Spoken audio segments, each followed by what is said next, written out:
Conocemos nosotros como o faltas de responsabilidad universitaria todo tipo de actos u omisiones que contravengan a la normatividad y que de alguna manera provoque una afectación a la propia universidad, algún daño, algún perjuicio que se pueda ocasionar incluso a sus propios integrantes.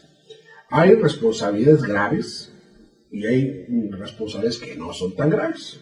Por ejemplo, el propio estatuto universitario nos dice cuáles son las causas de responsabilidad universitaria graves, como por ejemplo suspender ilegalmente en forma pacífica o en forma violenta en todo o en parte las actividades de la universidad, de algún organismo académico, de algún centro universitario, de alguna dependencia académica, de algún plantel. O sea, no podemos nosotros suspender las actividades, ni mucho menos apoderarnos o retener o disponer o aprovecharnos, destruir o alterar en forma pacífica o violenta, en forma general o en forma pacífica o en parte, los bienes y las instalaciones que es patrimonio de la institución.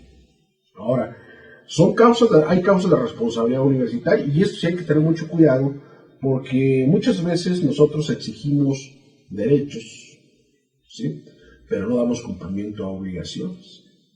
Y luego nos vemos sujetos en causas de responsabilidad universitaria para los alumnos, que de manera general vamos a decir que el alumno incurre en responsabilidad cuando, como su nombre lo dice, incumple con las responsabilidades, incumple con las obligaciones establecidas en la universidad. Es decir, por eso es muy importante que nosotros difundamos cuáles son los derechos, difundamos cuáles son las obligaciones de los universitarios para que no vayan a incurrir.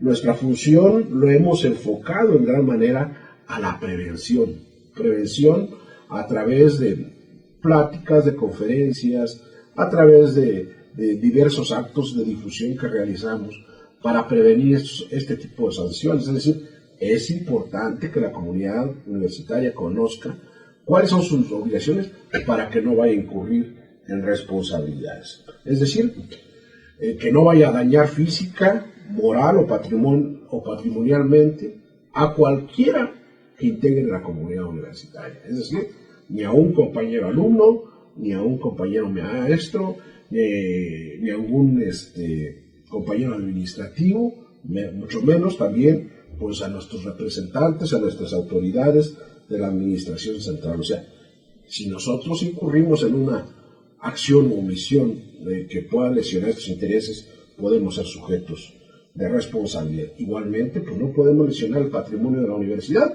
Ya les mencionaba que en el caso de que exista un daño patrimonial en la universidad, tenemos la obligación de resarcirlo. Pero también, por ejemplo, los alumnos que, por ejemplo, consuman bebidas alcohólicas, narcóticos, drogas, estupefacientes, dentro de la universidad o lleguen con efectos de ellos, también hay responsabilidad universitaria. Desde luego, la aportación de armas es un delito la aportación de armas, salvo los casos específicos que la propia Constitución señala el derecho de portarla, pero si no tienen derecho a portación, cualquier tipo de arma no se podrá portar dentro de la universidad. Claro, tal vez existan mecanismos para la propia seguridad, pero si no hay la autorización correspondiente, no se podría hacer. No podemos realizar o suspender las labores académicas, ¿sí? Y menos aún sin causa justificada, ¿no? Entonces también nosotros como universitarios tenemos la obligación de cuidar nuestras instalaciones, de cuidar a nuestros compañeros. Si yo ingreso con alguna o introduzco a una tercera persona con el fin de dañar el patrimonio de la universidad, soy igualmente responsable, ¿sí?, si esta persona también no es universitaria. Y desde luego las demás que señala la legislación universitaria para similares. Esto es así debido a que no prevé la legislación todos los casos hipotéticos que pudieran suceder. Menciona los más importantes, y dentro de ellos, pues muchos actos que pudieran realizarse, que pudieran perjudicar precisamente a la institución. Entonces, los órganos, mencionaba hace un rato, que los órganos de autoridad, ¿sí?, encargados de imponer o sancionar administrativa o académicamente, no puede hacerlo si previamente no se ha otorgado a los alumnos su garantía de audiencia. Pero, ¿cuáles son esas sanciones que puede tener el alumno? La propia legislación nos señala que son la amonestación, en primer lugar, digamos que son una sanción menor, la nota de demérito, la suspensión hasta por 2 ciclos escolares, la expulsión definitiva de la universidad y desde luego la suspensión o cancelación de los derechos escolares, ¿sí?, en el caso de que haya terminado sus estudios y aún cuando obtenga el certificado, título, diploma o grado correspondiente. Esto significa que aún y cuando ya se haya egresado, si hay algún tipo de daño, si hay algún tipo de responsabilidad que amerite incluso la cancelación de estudios, pues se puede realizar, ¿sí? Entonces, las dos, la amonestación y la nota de demérito, podrán ser impuestas por el director del organismo académico, informando desde luego esta decisión al Consejo de Gobierno. La suspensión hasta por 6 meses será impuesta por el Consejo de Gobierno, ¿sí?, y la que rebase este término, o sea, más de 6 meses, solo podrá ser impuesta por el Consejo Universitario, previa solicitud del Consejo de Gobierno. Entonces, este tipo de sanciones que establece la legislación universitaria, debemos tener mucho cuidado.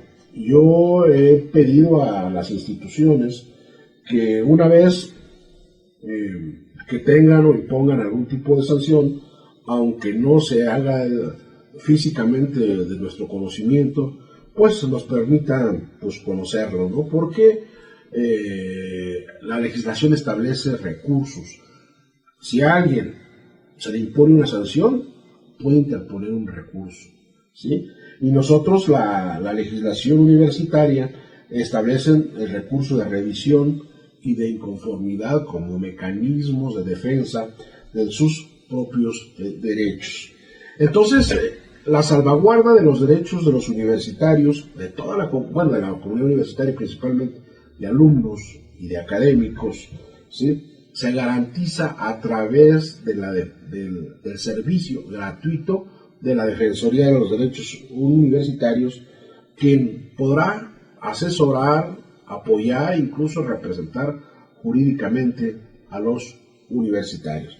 Que esa es la parte, digamos, sustantiva, y la cuestión, digamos, adjetiva, o que conocemos como procesal, pues está contemplado en los reglamentos internos de la propia Defensoría, en donde nos señala de manera expresa cuáles son las disposiciones generales, cómo está integrada, cómo son electos los defensores universitarios, y desde luego nos señala cuál es la competencia, ¿sí?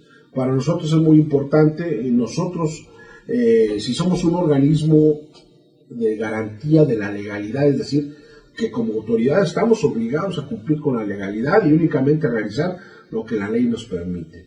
Ahora, de acuerdo a las nuevas reformas constitucionales de 2011, de junio de 2011, ya obliga a todas las autoridades incluso a establecer mecanismos de protección, no solo a derechos propiamente consagrados en la legislación o que llamados derechos universitarios, sino aquí ya se ha ampliado la esfera de protección e incluso a los derechos humanos consagrados en los tratados internacionales en los que México es parte,